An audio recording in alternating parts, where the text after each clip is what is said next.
And joining us now is one of them. Elliot Stein is senior litigation analyst for Bloomberg Intelligence. A great piece out talking about how the Supreme Court would likely let President Trump fire Fed Chair Jay Powell, even if the markets don't like it. So let's get to kind of the precedents here. How is it constitutional that he's able to do that? Well, we're not sure yet, but the way, in theory, the way the law is playing out is, he's taking a very expansive view of executive authority and what the president can do. We see it with the tariffs. We saw it with DOGE. He's taken a lot of actions that presidents haven't done before, and they're being litigated. And one of the things that he's done is that he has tried to exert a lot of control over what used to be called independent agencies. So things like the FTC, the Federal Trade Commission, the NLRB, the National Labor Relations Board. He has removed commissioners at these agencies, even though the statutes that govern these agencies have what's called a for-cause removal restriction, meaning the president can only remove them for cause. And he's just, firing them at will. He's also obviously threatened to do the same with Jerome Powell and maybe other members of the board. And his view is that the for-cause removal restriction is unconstitutional because it impinges on his power as the president under Article 2 of the Constitution to essentially oversee the entire executive branch.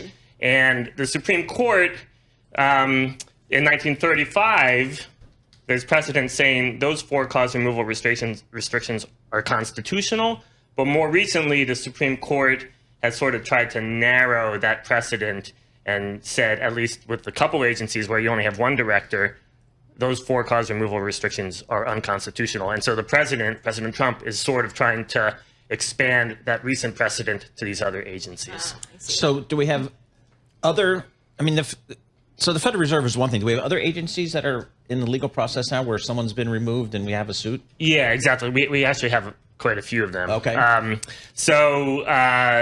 He has fired 2 commissioners at the FTC. Those are in litigation.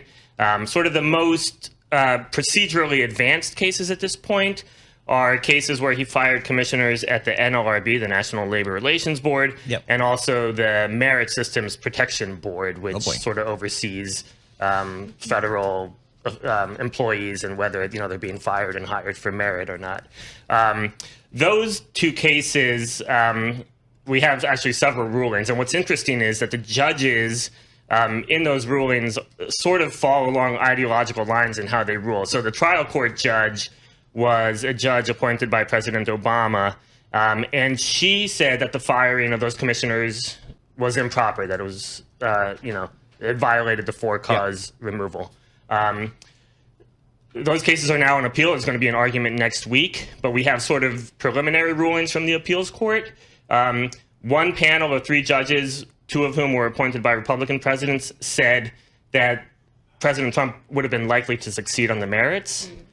But then that ruling was then revisited by the entire court, which is dominated by judges appointed by Democrats, who said that the firing was improper. So we're sort of seeing how this might play out. Are we really in a truly partisan judicial world, or is this just simply different interpretations or stricter or looser interpretations of the Constitution? It depends on the issue. I would say on this issue, it seems like the judges are essentially ruling along ideological lines, where you have judges appointed by Republicans saying that the for-cause removal restriction really does impinge on the president's executive authority.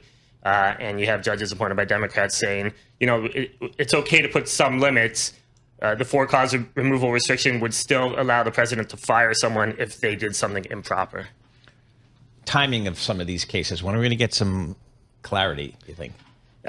So next week we have a key hearing in the NLRB and Merit Systems Protection Board hearings. That's at the D.C. Circuit, which is sort of considered like the second most important court in the land after the Supreme Court. That's going to be just a panel of 3 judges. Again, 2 of whom were appointed by President Trump, actually. So I expect that panel to rule for the president, after which point the commissioners will ask the full D.C. Circuit to review it. I expect that ruling to go in favor of the commissioners. That will probably come sometime in the summer. And then at that point, I would expect the Trump administration to ask the Supreme Court for review. But with all that said, there's this thing called a shadow docket at the Supreme Court. So some of these sort of more preliminary issues are already starting to surface at the Supreme Court. So there's a chance they take it earlier than I expect, but most likely it'll be in the fall. So in terms of, say, the Supreme Court issuing a ruling that then is ignored, is there precedent for that, like over history? Well, we've actually sort of seen it with TikTok, right? Where the Supreme Court upheld the TikTok ban, and the president instructed his attorney general to ignore the ruling and ignore the ban. So we have sort of started to see some issues like that. But in this case, I expect the Supreme Court to,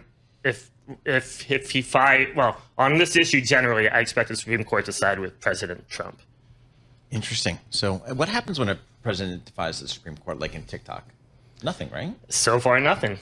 So TikTok's still up and running? The remedy is for Congress to impeach the president and then the Senate to convict. Highly unlikely in this political environment. But he also like pushed out right? Like it sort of feels very blurry. It doesn't feel like he completely ignored it. It's just like, we're working on it. We're just pushing out the deadline. That feels a little different. That's essentially what he's doing. But at the same time, there's a law that Congress passed that said, it has to be banned by a particular date. Mm-hmm. The Supreme Court upheld that law, and he's essentially ignoring the details of the law. I agree with you. He is using that as a reason, but the law is still on the books, and it's in violation, essentially. I just feel like the lawyers always win. It just feels like there's always stuff to litigate. Says the banker. Says the banker, yeah. I mean, all right, the banker, I would leave my office at midnight. Okay. After drafting all that night. Mm-hmm. And then I'd get back into my office the next day, say 9 o'clock in the morning, and we'd have a fax on my desk. That's back in the day of faxes. Sure. Where Elliot and his counterparts were working on the stuff we drafted and faxed it back, and it was timestamped like 4:32 a.m. Oh, yeah. As a legal assistant who worked at night, I did those faxings. I did that. Always be billing. That was the motto. Yeah. Oh.